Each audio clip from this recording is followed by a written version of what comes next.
Matapos ang napakatinding tandem na ginawa ni Hisuke at Kamihate sa nakaraang chapter, ngayon na i-review na natin ang chapter 231 ng Sakamoto Days. Sa wakas, masasaksihan natin ang pagpapatuloy sa nangyaring napakalakas na air cannon attack ni Hisuke. Pati na ang mga sumunod na eksena dito kina Lu, na kung saan ay matutungayan nyo rin ngayon ang panibago na namang bakbakan para sa final arc na to. Kaya naman, this is Mr. Ken at huwag na natin patagalin pa. Let's go!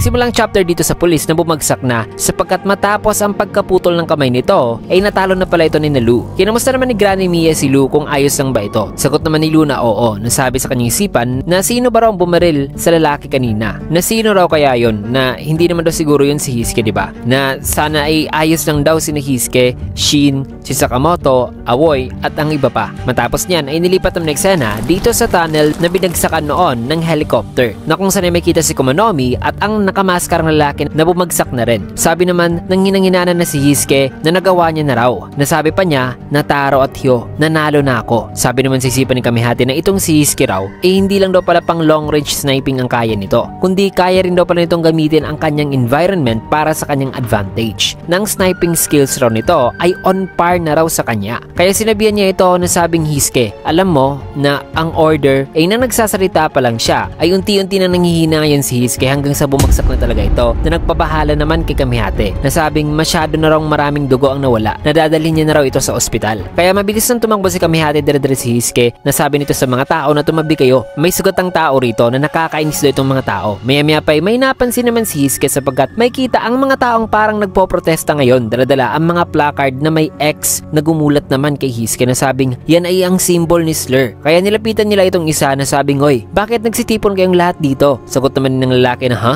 Di mo ba alam, nagkakagulo na ngayon sa Japan na ang grupong ito ngayon ay nagsosuporta raw sa rebirth ng JAA o ng bagong JAA. Sabi naman ni Hisuke, ha? Ano ba yan? May kita naman itong isang lalaki na naka-megaphone na sabing sa opisina raw niya ay pinatay niya raw ang kanyang walang silbing boss. Hindi niya na raw talaga tatanggapin itong pang-aabuso sa kapangyarihan. Kaya mabuhay raw si Master Slur. Sabi pa nitong isa na ang mga baril ay ang tanging sandigan lang daw ng mga mahihinang tao. Kaya sinusuportahan raw niya ang bagong JAA. Na ang bagong JAA ay ang pag-asa raw ng mga mahihina, na ang mga baril ay karapat-dapat lang daw talagang ibigay sa mga citizens, na the best daw talaga si Master X. Bagay na nagpagulat naman kay Hisuke, pati na sa mga ibang tao na nandirito na naka-witness sa protesta. Sabi naman itong isa na nasalba raw silang lahat sa 3 bala na yon na ibinigay ng JAA kasama ang baril. Kung kaya sumigaw naman si Hisuke na sabing, ano ba problema nyo? Kalokohan ang lahat ng to. Ang bagong JAA ay ang mga grupo lang ng mga mamatay tao. Alam nyo na yan, di ba? Sagot naman ng lalaki na, well, inaamin ko rin na isa rin akong supporter ni Slur. Sabay pinikita niya ang kanyang undershirt na may X mark. Kung kaya't idinikat naman ni Kamihate ang dulo ng kanyang rifle sa mukha nito na sabing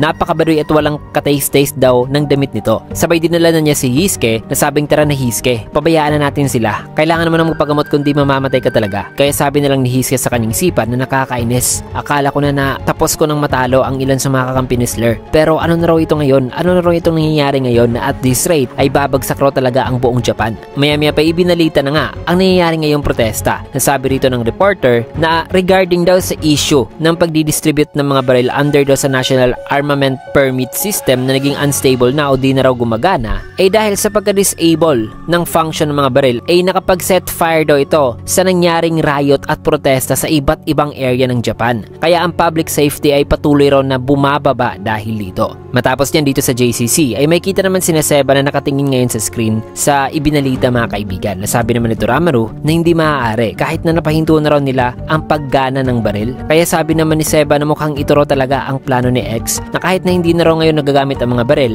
ay may napakarami naman daw mga klase pa ng violence ang nabubuo at nangyayari ngayon sa buong Japan, na mga baril ay pan-trigger lang daw pala para mahikayat ang mga tao na ipalabas ang mga violenting nature o ugali nito. Di naman nagsalita si Amane nang narinig niya ito. Nasabi naman ni Kaji na may problema ba raw? Sabi naman ni Amane na hindi, iniisip ko lang na ang kalagayan ngayon ng buong Japan ay parang siya lang daw noon, na pinaglalaroan lang daw ni X ang lahat ngayon hanggang sa mawawala rin daw sila sa kanilang sarili. Pero noon nandoon naman daw si Sakamoto at ang iba pa para di raw tuluyang mawala ang kanyang sarili nung nangyari ito sa kanya. Kung kaya sa mga ganitong panahon daw o pagkakataon ay ito na raw ang kanilang chance o oras na kung saan ay sila naman daw ang hihinto sa nangyayaring gulo upang ang mga tao ay di mawala sa kanilang sarili. Maya-maya pa ay habang nagsasalita si Amane ay mapapansin naman si Sheena at ang kapatid nito na mga nirecruit noon ni Gozo mga kaibigan. Sabi pa ni Sheena na malinis daw ang toilet nila dito. Sagot naman nitong isa na oo, na may malaki raw talaga sigurong budget ang JCC. Tanong naman ni Sheena na nakita mo rin ba ang cafeteria? Mukhang masasarap ang mga pagkain doon. Sagot naman nitong isa na oo, gusto mo bang pumunta doon pagkatapos ng ating trabaho? Sabi pa ni Sheena na oo, at saka may poison department din dito na di ba napaka-rare daw niyan na wala raw yan sa mga regular schools ng mga assassins na baka gusto rin daw nito na ma-check ang poison department. Tanong naman ng isa na sa tingin mo ba ay ayos lang na mamasyal dito? Dala-dala ang mga kagamitan mo? May kita naman na nakatingin si Seba sa kanila habang nag-uusap. Tanong naman ni Toramaru na sino ba sila? Na may Kansai dialect daw ang kanilang Nihongo o ang kanilang ginagamit na wika ngayon mga kaibigan. Na mukhang hindi raw sila mga JCC students. Pinakita naman ni Sheena ang kanyang mga bala na sabing, oh, teka, tignan mo to. May binibenta rin silang Gatling gun bullets dito sa isang shop. Grabe, di ba? Antindi talaga dito. Nasagot naman na itong isa na nagpunta ka talaga sa isang shop para bumili lang ng mga walang silbing basura na yan. Sabi naman ni Sheena na di na ako makapaghintay pa na subukan ito. Pwede ko na ba itong gamitin ngayon? Na gustong-gusto niya na raw bumaril. Sabay naghanda ito mga kaibigan. Sabi naman ng kanyang kapatid na Sheena, wag. Agad naman itong napansin ni Seba at Mafuyo at iniwasan ang pagpapaulan ngayon ni Sheena ng bala sa kanila. Bagay na nagpainis naman kina Amane at Kaji. Nasabi naman ni Toramaru na seryoso. May kita naman na naghanda na sila. Nasabi naman ni Mafuyo na kainis. Bigla niya na lang na ginawa yun, baliw talaga siya. Inamoy naman ni Sheena ang usok mula sa Gatling gun. Nasabing ang bango. Ang amoy talaga ng gunpowder mula sa bala galing sa syudad na ito ay napakaganda raw talaga. Humingi naman ng paumanhin ng kapatid ni Sheena sa mga ilang estudyante dito at sinabihan sila na wala to, aksidente lang itong pagbaril ng kapatid ko. Kaya sabi naman ni Amane na tama pala talaga ako. Ang dalawang to, nakita ko na sila sa nakaraang JCC News broadcast na nasa graduation exam daw sila noon sa Kansai Assassination Schools Department no nakita niya ang dalawang to. Na sila raw ang twins daw na nakapasa noon na may highest score na ang Sayonji siblings. Nasabi naman sa isipan ni Seba na ano ba tong timing na ito na ngayon pa talaga sila nagpunta dito sa JCC? Huwag mong sabihin na balik dito kina Sheena ay sabi pa niya na sikat na raw pala siya na ang sarap daw sa pakiramdam kasi nakilala siya ni Amane mga kaibigan na magkakaroon na raw siya ngayon ng dagdag pang followers. Sabi naman dito ng kanyang ate na hoy, ang mga assassins ay di dapat daw gumagamit ng Instagram. Kaya tinanong naman ni Sheena ang kanyang ate na sabing alin ba dyan sa libro ang dapat nating patayin ngayon? Sagot naman ng kanyang ate na teka muna. Ayon dito ang papatayin daw nila ay ang mga may malapit daw na koneksyon sa store ni Sakamoto. Kaya sabi naman ni Sheena na may seryosong mukha na wikang kalimutan mo na yan. Ang karagdagan pang bangkay ay wala namang problema sa atin, di ba? Nasabi naman ng kanyang kapatid na napaka-impatient daw talaga nito o walang pasensya. Sabay sabi rin ng editor's note dito na ang magkapatid daw na ito ay delikado raw talaga.